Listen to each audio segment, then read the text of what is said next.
In 1982, a simple bottle of pain relief became a weapon.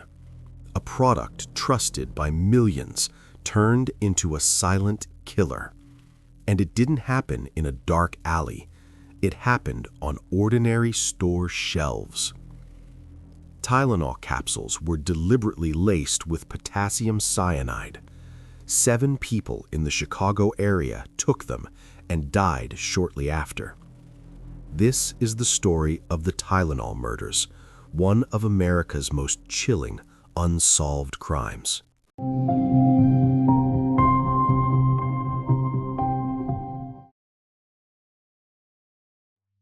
It started on September 29, 1982, a quiet morning in suburban Chicago. A 12-year-old girl named Mary Kellerman had a runny nose and a sore throat. Like millions of others, she took a painkiller to feel better. Her parents offered her a single capsule of Tylenol Extra Strength. By 7 a.m., she was dead. At the same time, a 27-year-old postal worker named Adam Janus collapsed at home. He was rushed to the hospital and pronounced dead, his death recorded as a suspected heart attack. But the real horror was only beginning. Adam's brother Stanley Janus and Stanley's wife Teresa returned home to grieve. And in a devastating twist, both took Tylenol from the same bottle Adam had used earlier. Within hours, both Stanley and Teresa were dead. 3 deaths, 1 family, 1 bottle. This would become the moment investigators realized the Tylenol wasn't just a coincidence, it was a weapon. The deaths of the Janus family triggered a deeper investigation. Authorities began to connect the dots. In the following days, 3 more victims died. Mary McFarland, age 31, Paula Prince, age 35, and Mary Reiner, age 27. All were in the Chicago area. All were healthy. All had taken Tylenol. That's when the first terrifying truth emerged. The poison was not accidental. It was deliberate. Investigators concluded the cyanide was introduced after the capsules left the factory, meaning the tampering happened after distribution. This was no manufacturing error. This was someone poisoning products on store shelves. When the public finally learned the truth, a wave of panic swept across the nation. Fear spread quickly, seeping into everyday life as people began to question the safety of even the most ordinary items in their homes. Suddenly, every bottle of medicine became a potential threat. Hospitals and poison control centers were inundated with frantic calls and emergency visits, struggling to keep up with the surge of worried patients. In Chicago, authorities took to the streets, using loudspeakers to urgently warn residents not to consume Tylenol under any circumstances. The uncertainty was paralyzing. No one knew which bottles were safe and which might be deadly. People were terrified that the medicine sitting in their own cabinets could be contaminated. Tylenol had long been a brand trusted in millions of households, a symbol of safety and relief. Almost overnight, that trust shattered. What was once a staple of American medicine cabinets had become a symbol of fear and terror.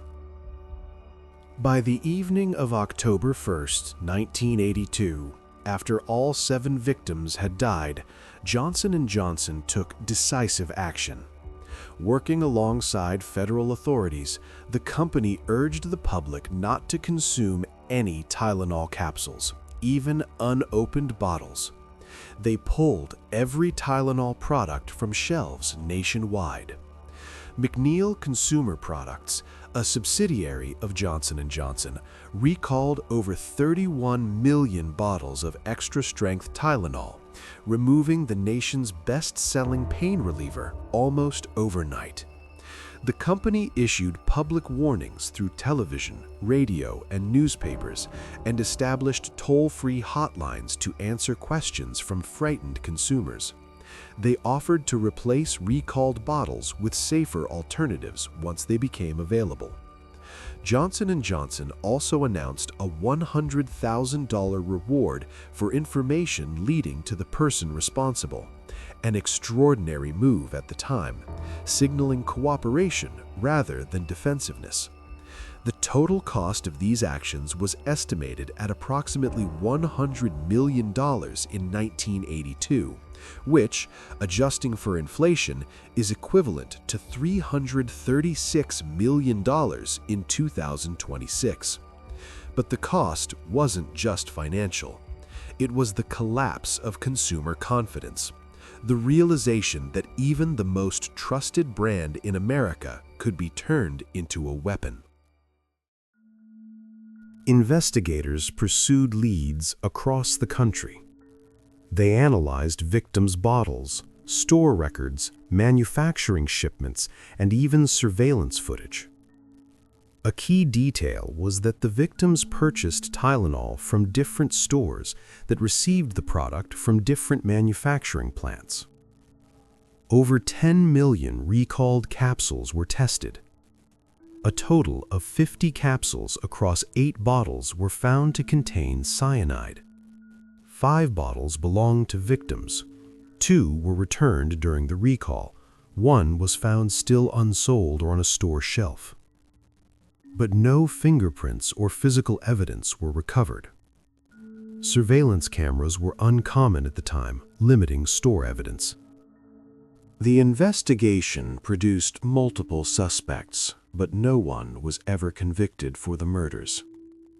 On October 6th, Johnson & Johnson received a handwritten extortion letter demanding $1 million. The letter claimed the Tylenol was poisoned and demanded payment to stop the killings. It was traced to James W. Lewis, a tax accountant. His fingerprints were found on the letter. He was arrested on December 13th in New York. Lewis claimed the letter was revenge against Frederick Miller McKay, a man he believed owed his wife money. Lewis was convicted of extortion and sentenced to 20 years, serving just under 13. He was never charged with the murders. Even after serving time, Lewis maintained his innocence regarding the killings. His letter remains one of the most infamous pieces of evidence in the Tylenol case, an example of how the tragedy was compounded by opportunistic manipulation and how a man could exploit fear for profit while the real culprit stayed hidden. Beyond Lewis, investigators looked at other leads, some credible, some not. Roger Arnold, a 48-year-old dock worker, was questioned after making suspicious comments. Police searched his home and found chemistry equipment and manuals. A bag of powder was found, but it tested as potassium carbonate, not cyanide. Arnold later killed an innocent man, believing he had informed police. He was sentenced to 30 years and later released on parole. Theodore J. Kaczynski, also known as the Unabomber, some investigators considered him a suspect because of his Illinois roots and his history of violent crimes. In February 2009, the FBI requested DNA from Kaczynski. He refused unless his belongings were not auctioned. This claim remains disputed and unverified, but it has been widely reported in media and true crime circles.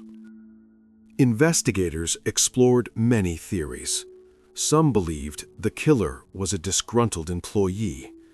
Others suspected a shoplifter. Some suggested a white-collar plot to damage Johnson & Johnson. Police even publicized victims' funerals, hoping the killer would attend. But the case remained unsolved. To this day, no one has been convicted for the murders. The true identity of the Tylenol killer remains unknown. The Tylenol murders did something even more disturbing than claim the lives of 7 innocent people. They created a blueprint, a deadly template that others would soon follow. Within just 1 month, the FDA reported approximately 270 suspected copycat cases across the country. What had begun as a single act of terror quickly inspired widespread imitation, feeding on fear and uncertainty. People started deliberately tampering with everyday consumer products, turning ordinary household items into potential weapons. The contamination was no longer limited to one brand or even one type of medicine.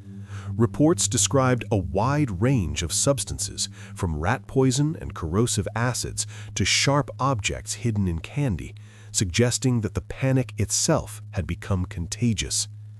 But while the infamous Tylenol murders did inspire a wave of reported copycat tampering, only a fraction of these incidents were ever verified. Many were fueled by fear, hoaxes, or misunderstanding. And despite the variety of threats, one chilling truth remained. The original killer's method, cyanide-laced capsules placed back onto store shelves, stood apart as the signature attack that changed consumer safety forever. The Tylenol murders permanently changed the pharmaceutical industry, marking a turning point that could never be undone. What had once been a largely unregulated system of consumer trust was suddenly exposed as dangerously vulnerable. In response, tamper-proof packaging became mandatory, transforming how medicines were manufactured, sealed, and sold. New federal anti-tampering laws were swiftly introduced, designed to prevent a tragedy like this from ever happening again. The safety measures that protect consumers today were not theoretical, they were written in blood. Tylenol eventually returned to store shelves, this time sealed with improved tamper-resistant packaging meant to reassure a shaken public. Despite these efforts, Johnson & Johnson's market share collapsed, falling from 35% to just 8% in the aftermath. Remarkably, within a single year, the company managed to recover much of that lost ground. Even so, the impact of the crime endured. The tragedy left a permanent scar on the industry and on the public's sense of safety. The aftermath of the Tylenol murders changed how we buy medicine. Every sealed cap, every tamper-proof seal, every warning label was born from fear. The tragedy forced an industry to change, but it also left a haunting truth. A trusted product can become a weapon in the wrong hands. And the most chilling part? The killer may still be out there. Thank you for watching.